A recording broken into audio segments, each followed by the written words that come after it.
Bienvenidos a un nuevo episodio de Boleto de Vuelta. En esta ocasión vamos hasta Madrid. La capital española vivió el 11 de marzo de 2004 el peor atentado de la historia del país. Un atentado yihadista que supuso un shock para una sociedad que apenas 3 días después acudía a las urnas. El destino de España cambió por completo en ese momento. El gobernante y conservador Partido Popular perdió las elecciones frente al Partido Socialista Obrero Español. La entrada del país en la guerra de Irak, siguiendo la estela de Estados Unidos, había desatado protestas masivas en rechazo en todo el territorio apenas un año antes. Los 192 muertos en varias estaciones de tren de Madrid fueron el fin para el presidente José María Aznar, que se vio envuelto esos días también en otro escándalo. Mintiendo a la población y con presiones a la prensa española, quiso culpar del atentado a la banda terrorista vasca ETA cuando todas las pistas apuntaban a una motivación yihadista. Los verdaderos perpetradores alegaron más tarde que la participación en la guerra de Irak había sido el detonante del ataque. 20 años más tarde, más de 2.000 supervivientes, los familiares de las víctimas y otros implicados siguen buscando vivir con normalidad. Pero las secuelas del que todavía hoy es el peor ataque yihadista en suelo europeo en el siglo XXI siguen a flor de piel. Esta es la historia. Rosa María es una de las 2.000 sobrevivientes del atentado del 11 de marzo de 2004. Ese día subía al tren en la estación del Pozo para ir a trabajar cuando estallaron 2 bombas. Eran las 7:37 de la mañana. La que según iba sacando a toda la gente, nos iban tumbando y yo lo que vi ahí, pues muertos, heridos. Ahí estábamos todos así, tirados aquí. 20 años después de los ataques, todavía intenta superar su trauma con la ayuda de su marido. Gracias. Hola, ¿qué tal? Hola, bien. ¿Qué estás haciendo? Aquí estoy. Bueno, ¿qué tal? Ay, pues nada, regular, que bajaba por la calle principal, ahí. Sí. Y un olor a humo, parecía que estaba quemando un coche. Pues nada. Me ha revuelto. Tranquila. Me ha revuelto mucho. Pues. Sus secuelas también son físicas. Voy a cambiarme la pila. Ahí. Es tan pequeña que me cuesta a veces meterla. Ya. A sus 67 años, perdió el 90% de su capacidad auditiva. Mira ahora. Me cogí el tren y en ese tren habían puesto una bomba y me pilló allí y me quedé sorda.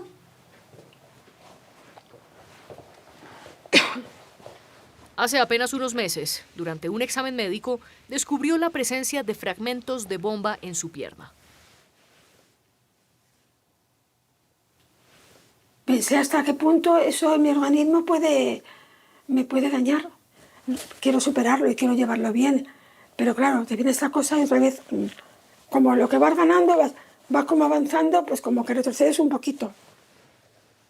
Para aguantar, María puede contar con el apoyo de los miembros de su asociación de víctimas. Buenas tardes, ¿qué tal? Un beso, ¿qué tal? Espera, ahora no ¿Qué tal? levantamos. No te levantes, no hace falta que te levantes. ¿Qué tal, Ángel? ¿Qué tal? Voy a abrir la asociación y para tener esa reunión que teníamos previsto hacer, ¿no? O sea que... Hoy son casi 2.000 Vale. y 20 años después siguen luchando por obtener sus derechos como víctimas. Bueno, yo creo que es mejor que hoy nos reunamos abajo porque yo creo que no voy a cerrar la puerta porque aquí abajo no hace mucho frío, ¿no?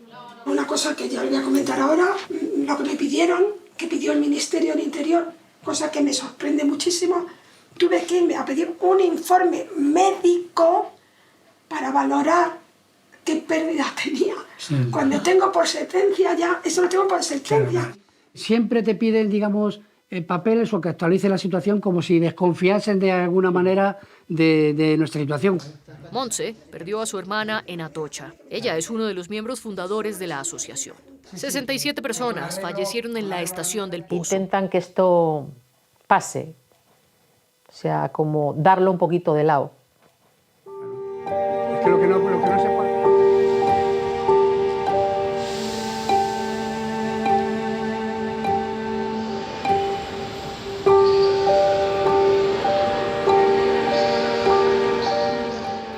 126 víctimas fallecieron en las estaciones de Santa Eugenia y Atocha y en la calle Telles. Estos ataques simultáneos en 4 puntos de la ciudad sumergieron en el caos a los servicios de emergencia. En estas imágenes, los servicios de emergencia están desbordados. Intentan ayudar a las víctimas lo mejor que pueden. Aquí, un hombre yace sobre un trozo de chapa, convertida en camilla. Estas escenas de horror, Hervigio Corral nunca las olvidará. ¿Qué tal? Nada, En tan solo 24 horas, él y otros 2 colegas médicos anunciaron 140 muertes a los familiares de las víctimas. Se había hecho una tanatopraxia con los cadáveres de manera que tuvieran la mejor conservación posible, y una vez que lo habían identificado, que lo habían visto, pues se les proporcionaba el cuerpo para que se fueran a suicidar. Nunca una familia que había estado en una sala volvía a la sala, de manera que no pudiera contar nada al resto, ¿no? Las guardias que hacemos siempre tienes 1 o 2 muertos, ¿no? Estás acostumbrado a la desgracia, ¿no?, de este tipo, ¿no? Pero el otro no, no estabas acostumbrado. Hervigio se juró que en caso de un nuevo ataque, sus servicios no volverían a estar desbordados. Bueno, vamos a ver si intentamos montarle en los 8 minutos que dicen que le montamos, ¿eh? Una de las claves del manejo de las catástrofes es lo que se llama el nido de heridos, ¿no? Siempre es un concepto que se lleva mucho en este tema, de manera que con 1 o 2 médicos puedes manejar muchos heridos porque están todos muy cerca de ti y puedes verlos a todos. Juan Antonio también vivió la tragedia y sabe que los primeros minutos son cruciales para salvar vidas. Por eso se hacen entrenamientos periódicos o se montan en servicios especiales como maratones, manifestaciones, etcétera. Se monta este tipo de estructuras y así estamos entrenados para luego, el día que haya una catástrofe, poder montarla en un tiempo rápido.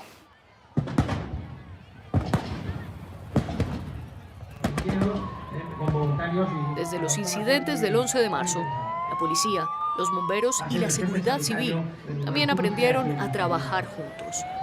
Se entrenan en ejercicios anuales a gran escala como este. Los recursos técnicos de los servicios de primeros auxilios se duplicaron.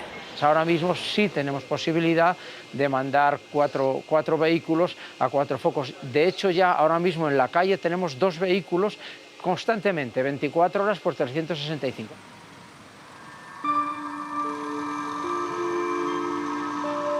Los atentados de Madrid tuvieron lugar 3 días antes de las elecciones generales. Los conservadores que habían elegido apoyar la guerra en Irak en contra de lo que opinaba la población se asustaron. Mientras todas las pistas apuntan hacia el grupo yihadista Al-Qaeda, el gobierno seguía acusando a la organización terrorista vasca ETA. A ningún español le puede extrañar que la prioridad sea la banda terrorista que lleva 30 años atentando en España y que ha causado casi 900 muertos. Hola chicos, buenas tardes. Bueno, hoy vamos a hablar sobre los atentados del 11 de marzo. Esta estrategia de comunicación, que probablemente le costó a la derecha su reelección, se ha convertido en un caso de escuela. Los alumnos de Octavio Rojas todavía lo estudian. El propio presidente Aznar llamó a los principales medios de comunicación para insistir en que había sido ETA quien había perpetrado este atentado. Es como si George Bush o Blair o Putin o quien fuera, el presidente de un país, llamara al New York Times, al Financial Times. Eso es algo completamente anómalo. Pero lo que sí cambió fue... Es algo que tenemos que tener conciencia de ello para, bueno, si en el futuro no queramos vuelve a pasar, pues saber un poco también el cómo reaccionar. En ese momento, la falta de transparencia del gobierno empujó a 11 millones de españoles a la calle. Un ataque como estos une a las sociedades. Lo que desunió fue la sensación de que se estaba ocultando información. Las informaciones falsas, difundidas por el gobierno de la época, tuvieron consecuencias desastrosas para el país. Fueron necesarios 3 años y la apertura del juicio para que España reconociera finalmente la verdad. Javier Gómez fue el presidente del tribunal. esta parte de la escalera hasta el final era la sala de juicio. Abajo había unas dependencias para las víctimas que tenían servicios de psiquiatras, psicólogos, asistentes sociales, médicos y luego una habitación amplia para 150 personas con pantallas gigantes porque todos no cabían arriba. En febrero de 2007, y por primera vez en España, el juicio se transmitió en tiempo real frente a cámaras de todo el mundo. Se reanuda la sesión. Tiene la palabra la defensa de Josep Belhaj para continuar con su juicio. Queríamos que fuese una sala de cristal. Es decir, que fuera absolutamente transparente, que todo el mundo viera en tiempo real absolutamente todo lo que se hacía. Y entonces todos los documentos que se aportaban durante el juicio y que no estaban en el sumario, esa cámara los captaba y lo proyectaba a 17 pantallas como esta, de este tamaño, el tamaño de este cuadro. Entre las pruebas se encuentra una reivindicación en árabe de Al-Qaeda. Los investigadores también encontraron la furgoneta que transportó a varios terroristas y una bolsa que contenía detonadores. Por su parte, ETA hizo publicar un desmentido categórico en un periódico vasco. Después de 4 meses y medio de audiencia, la justicia confirmó los orígenes yihadistas del ataque. 13 acusados fueron condenados a penas que oscilaban entre 12 y 23 años de prisión por pertenencia a un grupo yihadista. Desde entonces, los jueces españoles se han adaptado a este nuevo terrorismo. Por ejemplo, colocar micrófonos en domicilio. Eso antes no se podía hacer, entre otras cosas porque para entrar en el domicilio necesitabas una orden de entrada y registro. Como la orden de entrada y registro se la tenías que notificar al que vivía ahí, ¿cómo ibas a colocar el micrófono? Si lo habías avisado. Entonces se adapta a los tiempos, ¿no? Anticiparse a los atentados, ese es el objetivo.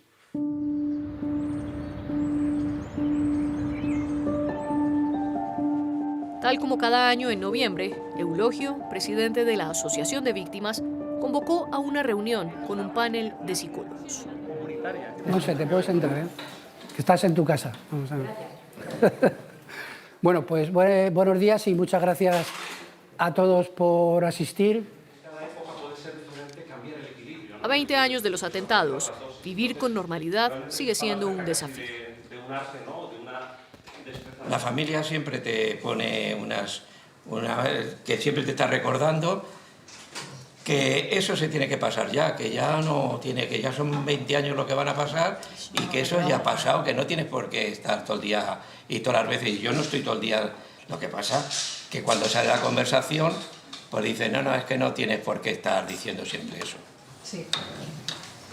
Yo lo siento, es que es algo que lo he vivido y lo sigo viviendo y no es que vayamos de víctimas, porque yo, por ejemplo, no toco el tema con nadie, ni lo hablo con nadie, pero, joder, está en mi dolor y en el de esas otras familias. Pero no se nos quita de la cabeza lo que tenemos y lo que hemos vivido.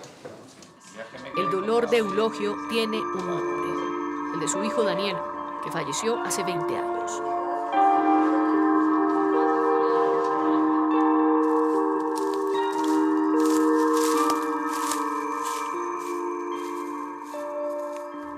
En el Parque del Retiro de Madrid, cada ciprés representa una víctima del atentado. Uno está dedicado a él. Esta es una de las más recientes antes de los atentados. Era muy querido por todos y bueno, pues tenía muchos amigos y amigas, la verdad es esa, tanto del colegio al principio, de cuando estaba de pequeño. En memoria de su hijo y de las otras víctimas, Eulogio luchó porque una nueva placa fuese erigida. Nos explica las razones. Aquí hay que dejar claro que los atentados del 11 de marzo de 2004 son realizados por una célula yihadista. Es decir, y no porque lo diga yo, porque lo diga, es que lo que dice el juicio, en los hechos probados, que es a lo que tenemos que atenernos, pues dice que la autoría es de una célula yihadista. 20 años después, España sigue sacando lecciones de estos ataques. Este ataque yihadista es el más mortífero jamás cometido en suelo español.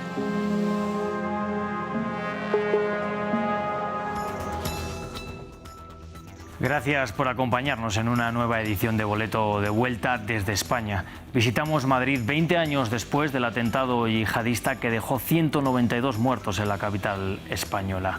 Recuerden que pueden visitar nuestro sitio web france24.com para ver esta y otras ediciones de Boleto de Vuelta. Gracias por acompañarnos.